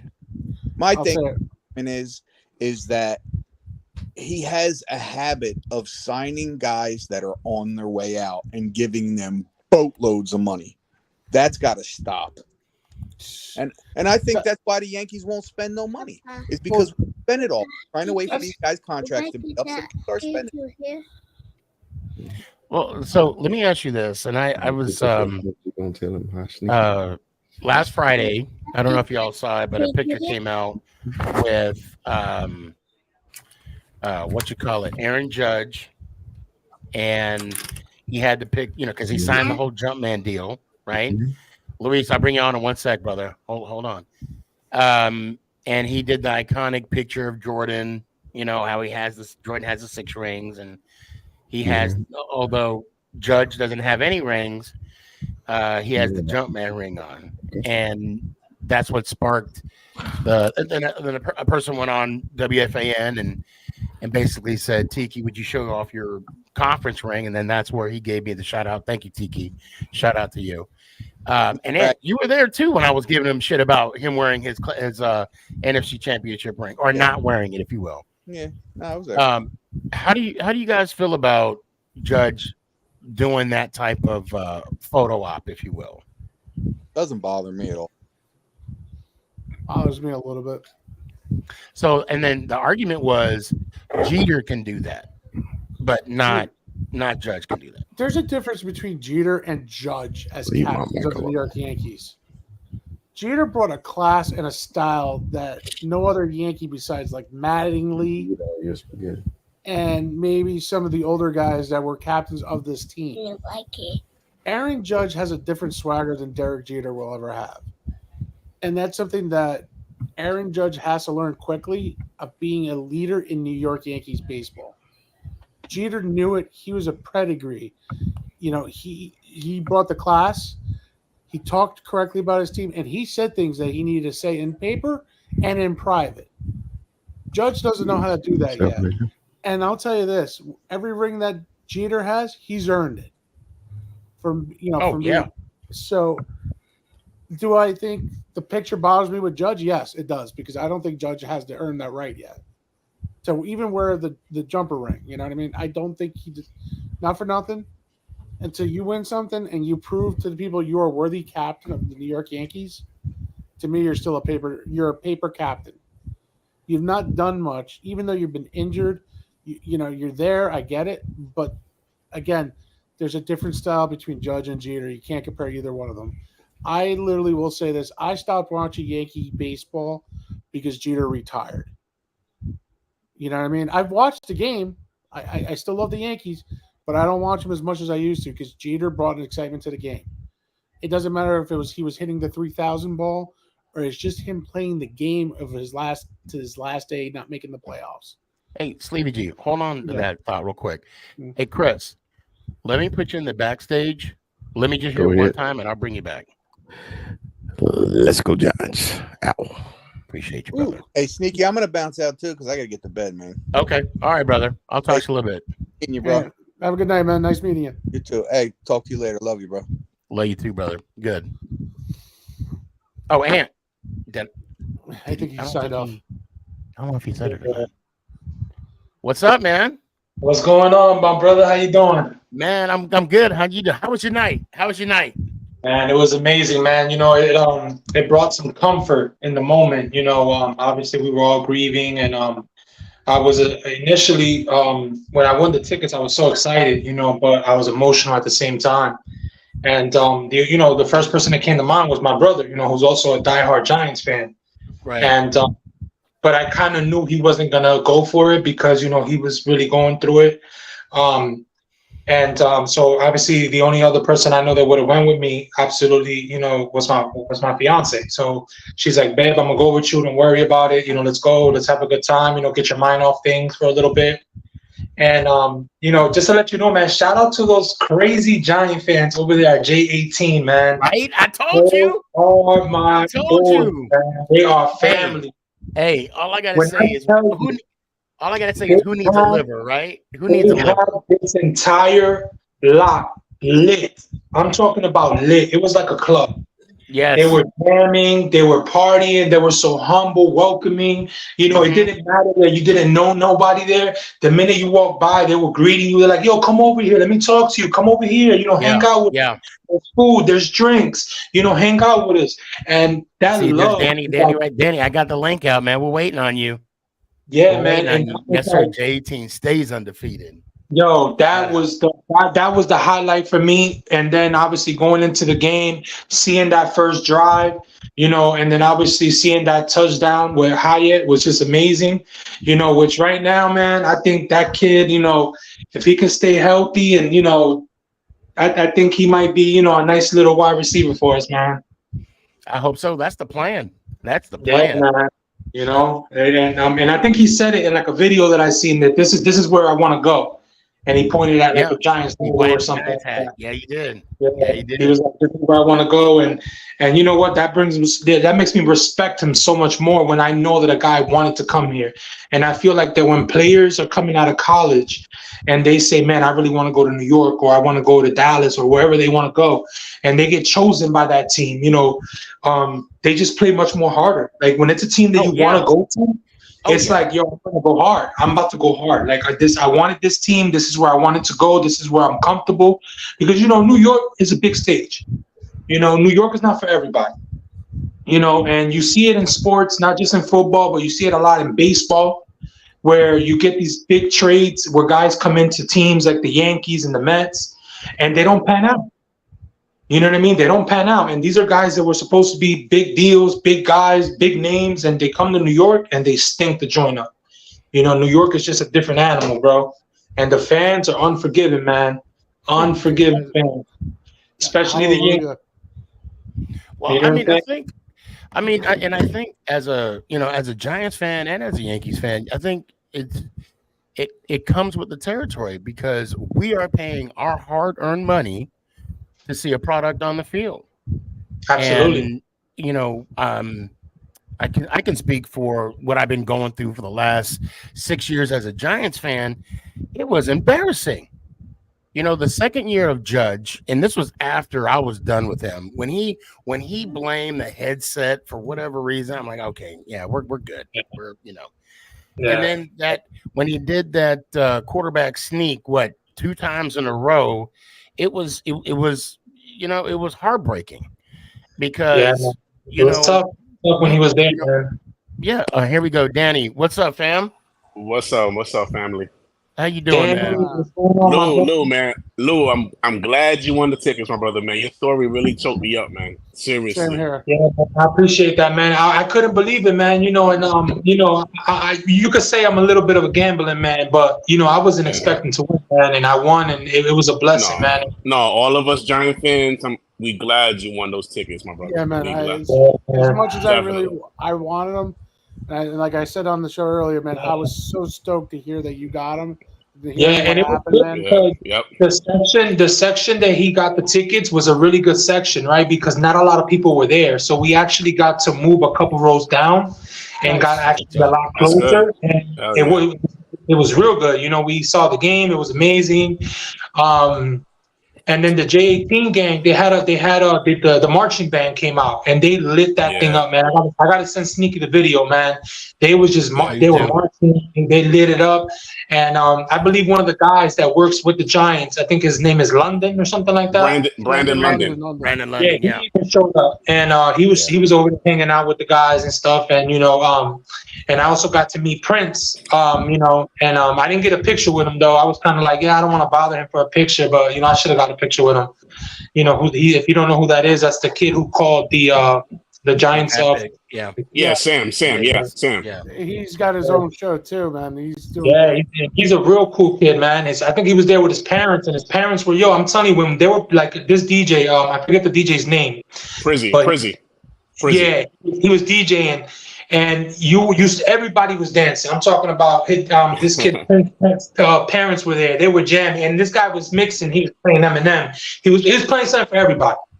And I tell you, it was lit. And it's always a party. It's always a party when you go there, bro. And my girl was like, "This is what you guys do at tailgates." I'm like, They are there every day. This is what tailgating is all about. Because my fiance, she doesn't know about tailgating. She doesn't know that it's an American tradition. This is what we live for, us sport fans, football fans. To get there early, to set up a little table, put some food, drinks, have a couple beers before the game. That's tradition. Without that, there's no football. Like you need that. You need that to go with the football. You know what I mean? That's So let me tell you what I did the whole process. It was a Friday, obviously, and I posted it, and I think there was like 11 or 12 people kind of wanted to. To win. I mean, it was free tickets, free parking. I'm not. It is what it is, right? Yep. And of course, people had to give me their email address and all that. And if anybody followed me for that, that event, if you want to unfollow me, I ain't gonna be mad at you. I'm gonna be honest, okay? Yes, you will. But no, I mean, you follow me to enter, and you know what? They did it already. Probably. And I wouldn't be surprised if they just wrote done and then sent me their information and doing it. You know what I'm saying? I'm not going to go and check. I'm going to be honest. But anyway, so, it was like a random wheel that you get on an iPad or not, on my phone. So it's not like a scam or nothing. It's a legit wheel you'll even see it. I mean, it's on the video on Instagram. I was showing everybody, and the wheel was going, and it landed on your name. I'm like, word. I was like, okay. And then I was like, at first I was like, well, I'm going to screenshot it, and then I'm going to send it to you. And I'm like, no, let me hit him. I got him on Instagram. Let me see if I can hit you up. And obviously, of course, I called you and you answered. And when I heard the news, it hit me. It kind of took me back a little bit to where when I lost my folks, and so I can hear the emotion being fresh. You just found out or whatnot, and I'm gonna be honest, the immediate thought went to your mom. Absolutely, man. Because that's a parent's nightmare. Okay? That's a parent, and I'm a parent myself. Let me tell you, not to cut you off, I do apologize, but no, not at all. As a parent, yes, that is a parent's worst nightmare, is losing a child. And everybody grieves differently, right? So for me, I was in shock for the first 3 days. I couldn't believe the news. And I took a couple of days off of work. You know, they supported me. They're like, look, take the days off you need, you know, just, you know, feel better, you know, go, you know, do what you got to do, be with the family. So I took some days off. And where I live here in Jersey, they don't let you come in to identify the body anymore. They do it through a Zoom call. So my mother had been waiting. So he passed on Wednesday, and my mother didn't get the call until Saturday. Oh wow! Wow! Yeah, wow! So we waited all those days before they called her through Zoom to identify the body through video chat. So she identified the body, and then, you know, they told her, okay, the body will be released on Monday. So they released the body Monday. We took care of all the arrangements and everything. We did a GoFundMe, and we got so much support and love from the community here where I live, and from friends and family. I don't mean to cut you off, but because I asked you, I said, you know, I want to share your story, share the link, and you're like, we already got it. We're good. Yeah, we got it really fast. That's amazing. That's amazing. And what's crazy about it is that my cousin was the one that was responsible for the GoFundMe, and I think the initial amount that we needed was about 10 grand for all the expenses. But what ended up happening was that my mom works for a church. So the church that my mom works for actually helped her out with like the viewing and a couple of other things, and they were going to take care of the cost. So in reality, what we needed was about 3 grand. So we hit that within 2 days. Once we hit the 3 grand, we shut it off. So that's why I never reposted it or sent it to anybody, because we don't want to take advantage of anybody, right? Right. You know, we put up the GoFundMe for a reason. It was because we needed a certain amount of money. But when we got the news from my mom that they were going to cover most of it, the only thing she was responsible for was about 3 grand. So once we hit 3 grand, we shut it off. And there were still people calling us and saying, hey, I want to donate. I don't see the link. I'm clicking the link, but it's not allowing me to donate. Right. It's been disabled. So we're like, you know, listen, we thank you, but we've hit our mark. You know, again, we're not trying to do this to pocket anything for ourselves. The minute that we hit the amount we needed, we stopped it. You know, and, you know, we weren't trying to get over our body, but, you know, thank God, you know, we got the money and we took care of everything. And his viewing is going to be Thursday. So, you know, I'm going to be over there with my family, and, you know, we're going to say our final goodbyes, man. And then just, you know, just move on, man. It's hard, man. So it actually hit me about 3-4 days later. That's when it really hit me.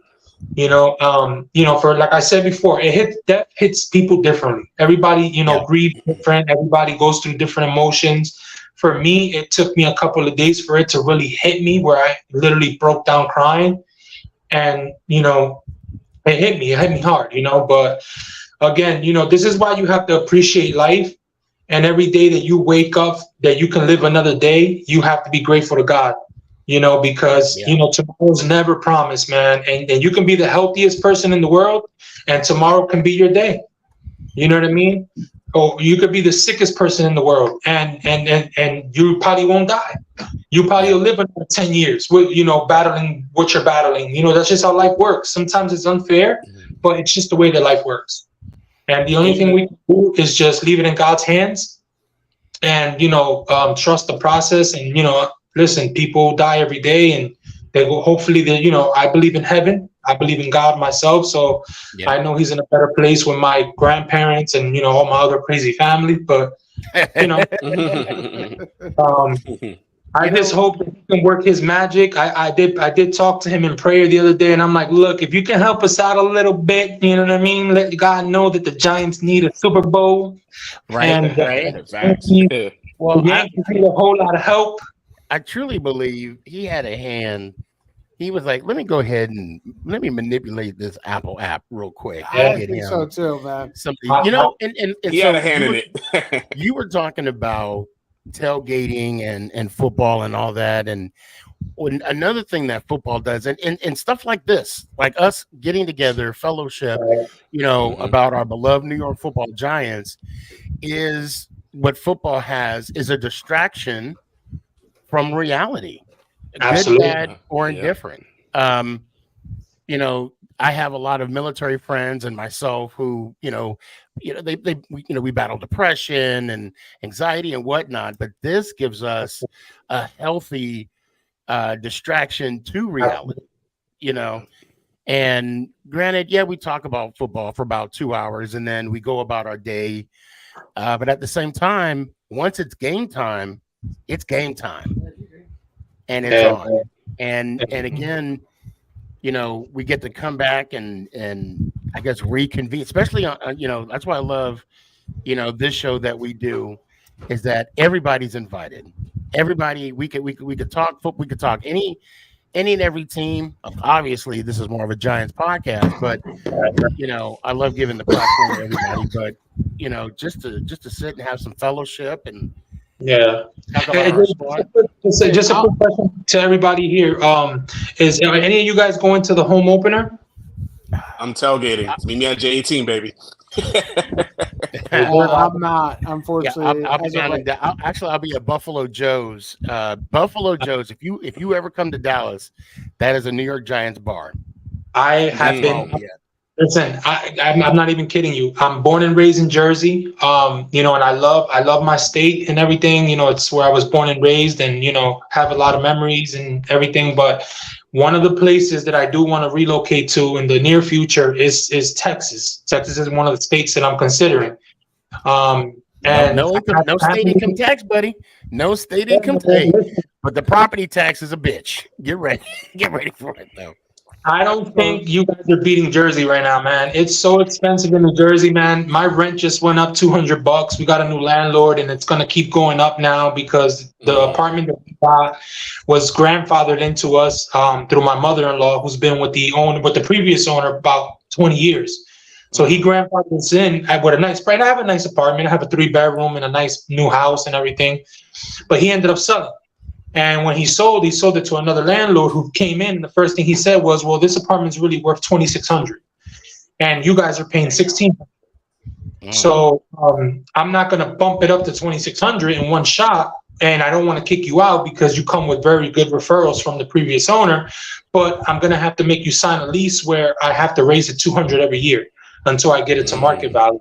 Wow. So eventually it's going to end up becoming, I mean, right now it went up already. So we're at about $1,900 with the rental of the car, because he even charges for the car parking now. You know, we were parking for free before. Now we have to pay for parking because he understands that these landlords in New Jersey, let me tell you, a lot of these landlords in New Jersey, they are grimy. They are money hungry. They're scheming.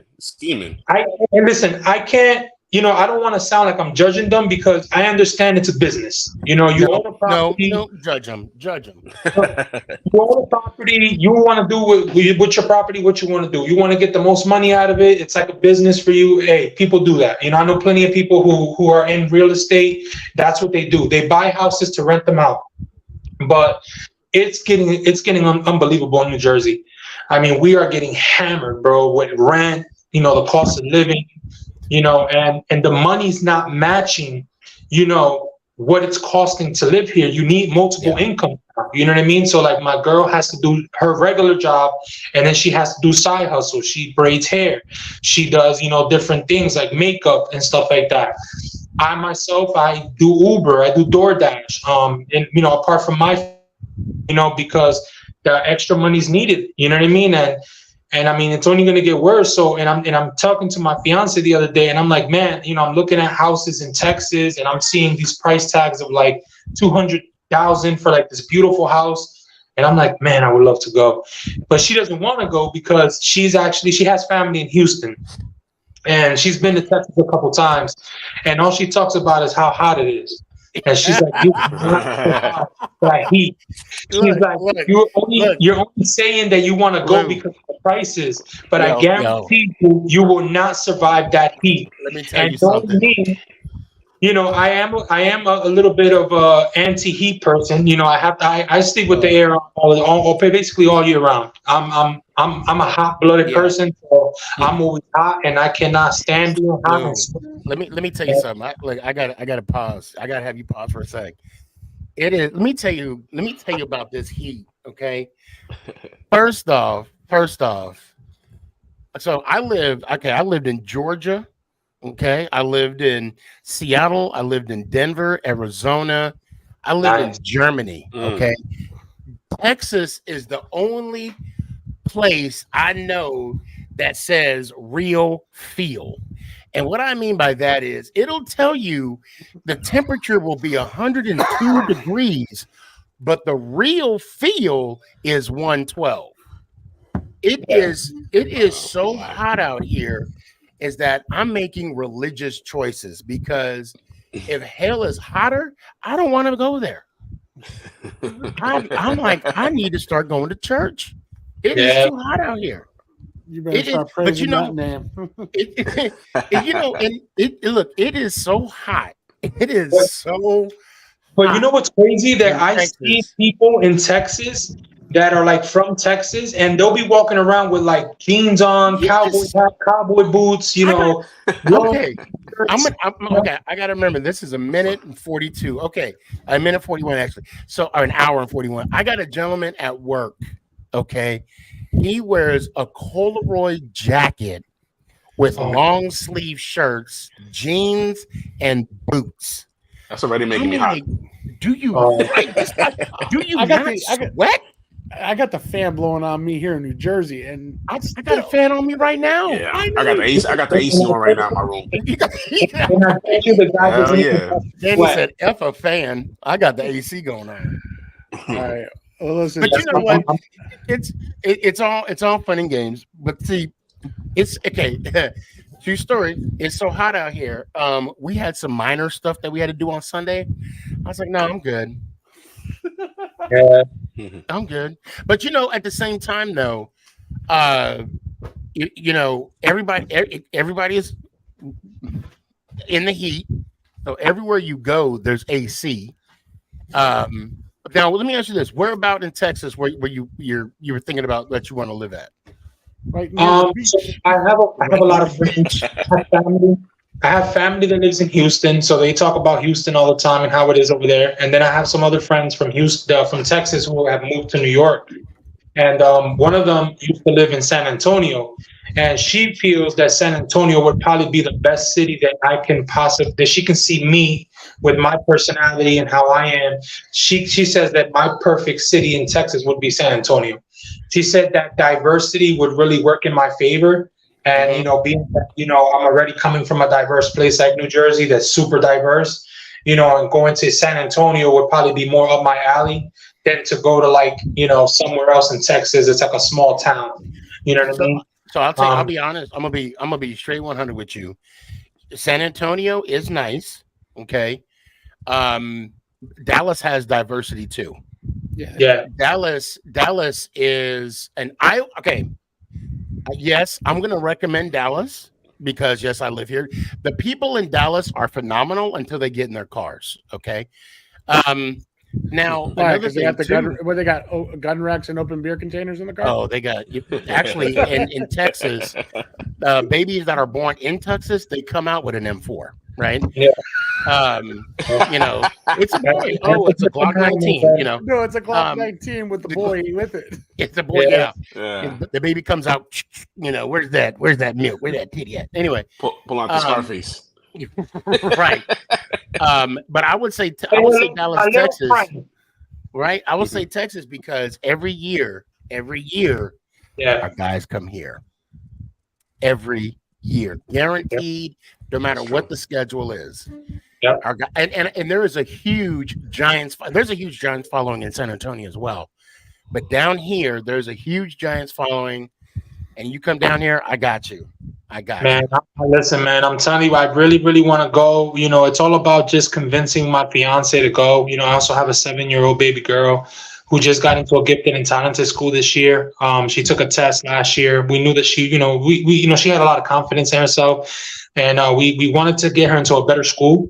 And she passed, and we got the news that she's going to a gifted and talented school. And I think she maybe even get like a bump up in grade or something like that. Oh wow! Okay. Good. Or something like that. You know, I have to see. But anyway, she is going to a gifted and talented school, and I'm just excited, man. So yeah, but you know, someone is telling you that Austin, Texas is the spot. I've heard of Boston too, and my father actually lives in Georgia. He's in Atlanta himself, and I got to go to Atlanta last year to go see my dad, and I loved Atlanta. I mean, as soon as I landed into Atlanta, first thing I did was I Googled, soul food spot, and I went to and I didn't want to go to like a commercial one that everybody knew about. I wanted more of a mom and pop joint. Yeah. I found one, and first thing I did, I landed. I took an Uber straight there, and when I tell you, I ate the best chicken wings that I ever had in my life. I mean, them things were like this big, and the candy yams, the mac and cheese, the food was just different. The culture was different. The atmosphere was different. I tell you, it's the same thing in Louisiana, where my grandfather like, used to live. man. Yeah. Oh man, Louisiana! I remember eating gator. You had gator for the first time? Oh, dude, down in Louisiana, it was, dude. The funny thing is, everyone says it tastes like chicken. It really damn tastes like chicken, but it wasn't chicken. It was definitely gator. Yeah, gator. Yeah. You could just tell that it was a gamey meat. Mm-hmm. But I'll tell you, man, one thing I love going down to Louisiana when my grandfather was still around was po' boys, bro. Yeah. Oh yeah. I would make my own. I love me a good po' boy, man. I used to make anytime I'm gonna go down there. I used to make my own soft shell crab, clams, mussels, shrimp in one sandwich. They all look at me like I'm crazy. I go, not yet. Pour that crap in. Why? Because I love it. Yeah. And I'll tell you, it turns out to be a $35 sandwich, but you know what? Hey, it's worth it. It's worth it. It's worth it. Listen, I'm the same way, guys. I'm the type of person, I don't mind spending a good amount on food as long as it's going to be good and it's just something that I like, So I'm a foodie. So my fiance always is like, oh my God, you always want to go to all these places and spend so much money on food. And, I'm like, but listen, you got to treat yourself sometime, guys. You know what I mean? So, there's times where you have to go out there and enjoy a nice meal, a nice expensive meal and, feel good about yourself, boost your morale. We gotta link up, man. I hope you follow me, and I hope I follow you back. If I don't, call me out, and I'll make sure I follow you back because I'm gonna be there for that November game too. You were talking about New Orleans. I'll be there for the Giants in December 17th. SneakyG. I'll be. Hey, I don't know if I'm gonna eat gator. My goal is beignets and listen, gumbo. I'm going to be honest with you. If you're going to do beignets, you have to literally go to Cafe Du Monde because they make. Everybody's telling me that. No. Here's the thing. It's commercialized, but I'm going to be honest with you. They make the best beignets in Louisiana. Okay. I don't give a crap what anybody says. It's the truth. Send me a text. And I'm going to save it. I want to bring this. So we're coming close. We got less than. Before you do that, okay. I'm going to head out because I do have to get some rest for tomorrow. Oh, okay. Yep. I'll talk to the wifey. But listen, Sneaky, thank you so much for letting me come on tonight. I really enjoy it. I will do this a little quick shout out on my show.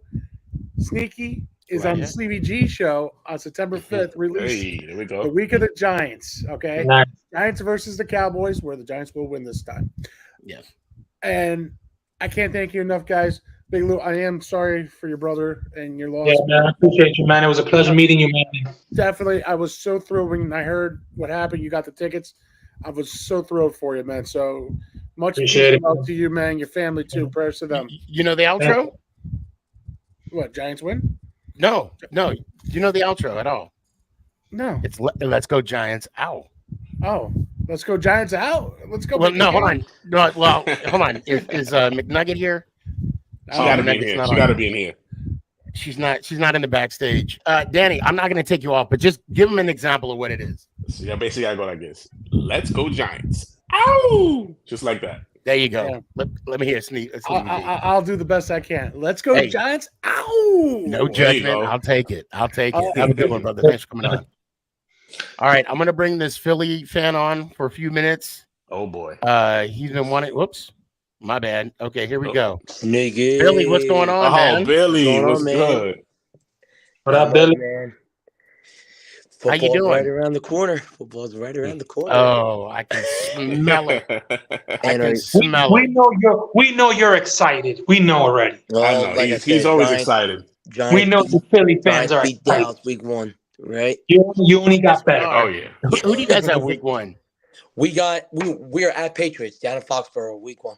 Oh, that's a good one. That's a good one though. Win right there. I'll tell you what though. with Elliott, man, I have to tell you what, that Patriots run game, I don't know. That's going to be Zeke. No, He's Zeke's not going to gonna. play. He's playing lineman this year. I don't He's know playing if center. He's playing center. Yeah, He's playing center. Dallas did him dirty. Oh, They did him. I tell you what, I think Pollard was way better than Elliott. Oh yeah, that's no doubt. That's no doubt. Yeah, he's just. I think the Eagles need a better backup because Mariota sucks. He just. Yo, where do you guys think Jonathan Taylor's gonna go? Because I know he asked for a I think Jonathan trade. Taylor's gonna go. I don't think he needs to go to the Eagles. I think we have plenty of running backs. I think he needs to go somewhere where they don't have a lot of. I say Miami. Miami's good. Miami's a good spot for him. Wait, don't Miami have a running back? No, they have. Who do they have? They have. Not no big name running back. Not a big name is right. Yeah, so he'd be a good spot for there. Yeah, but you know the Colts, they're going to be looking for like 2 number They're one. they're already asking for a lot. No, you know what they said. You know what they said though. They said they want more than Chris McCaffrey. And what they got for him. And they want a first round for him too. And they want a first rounder. Yeah, so I mean, I don't know if teams are willing to pay. I mean, like I said, if teams are willing to pay. What does Wes mean? He was second, Danny. What I say? What did he say, Wes? What I miss?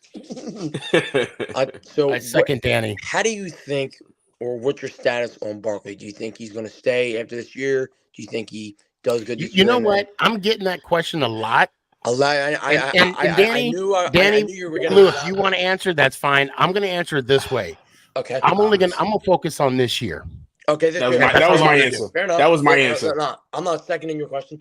I agree. Yeah. Focus on this year. Then after this year, does he really want to continue his Giants career here? Does he really want to go? Yeah, he's giving you props about Taylor to the Dolphins. Yeah. Taylor to the Dolphins. Yeah, but I agree with Sneaky. I agree that wait and see how. Because okay. Let me just throw this out there, right? And we only got a few minutes left. Let me throw this out there. Right. If Barkley runs for like 500 yards, right? Okay. Right. We all know that's God willing. That's not going to happen. Right. Then he's not going to be staying with the Giants.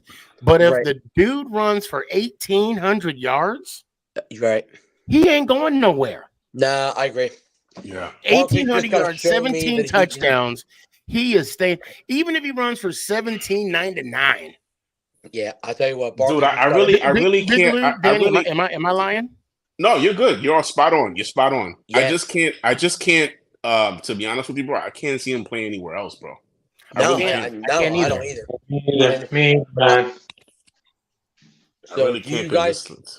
So Giants fans, you guys think you guys go far in the playoffs this year? Well, don't ask me. You're not gonna like my answer. You already know his answer. Okay. So the other two in the... I say this. I think we're gonna go to the playoffs with a 9-8 record. 9-8. Okay, that is a realistic record. But I'm talking about, can you advance far in the playoffs, meaning get to the championship again? Because we know what happened. You know what? Last year when the Eagles played the Giants in the championship. With Jones's new contract, we're paying him for potential. Okay. Right.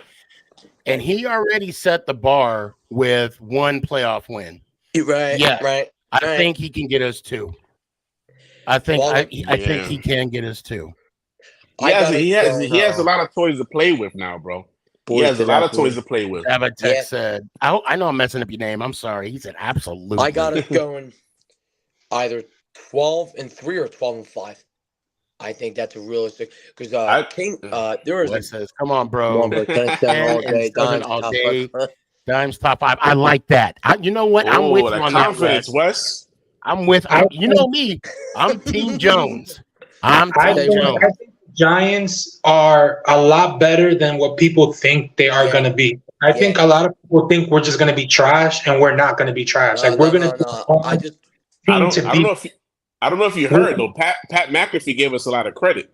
Yeah. I don't know if you heard and that. also on WFAN, they're talking about us being an NFC contender. And you know what? Okay. Let them sleep Big Blue all they want because I'm guaranteed we're going to be a tough team to beat every single Sunday, and that's what I want to see. I want to see. You know what? They don't want to see us in the red zone, bro. We're gonna end on that, Big Lou. Yep. Billy, let me hear one time. All right, brother. Yo, this Sneaky. Don't forget Christmas Day. Can't wait. Yeah, let's go Giants. I appreciate you, Big Lou. Let me hear one time, brother. Let's go Giants. Ow! I appreciate you, Danny. Let me hear it, man. Let's go Giants. Ow! Good night, brother. I appreciate you. Big Lou, I'm glad you won the tickets. Heart goes out to you and the family. Yes, WTF. I will see you Thursday. We will do this again Thursday night, 8:00 Dallas, Texas time. Great show, fellas. I appreciate everybody that came on. I'm going to echo what Lou says. Hey, enjoy every day as though it's your last. Make someone smile. Don't make anybody cry. Don't be a dick. But anyway, I love y'all. Be good. And let's go Giants. Ow! Is this thing on? It's your boy Stefan, a.k.a. SneakyG. Yeah.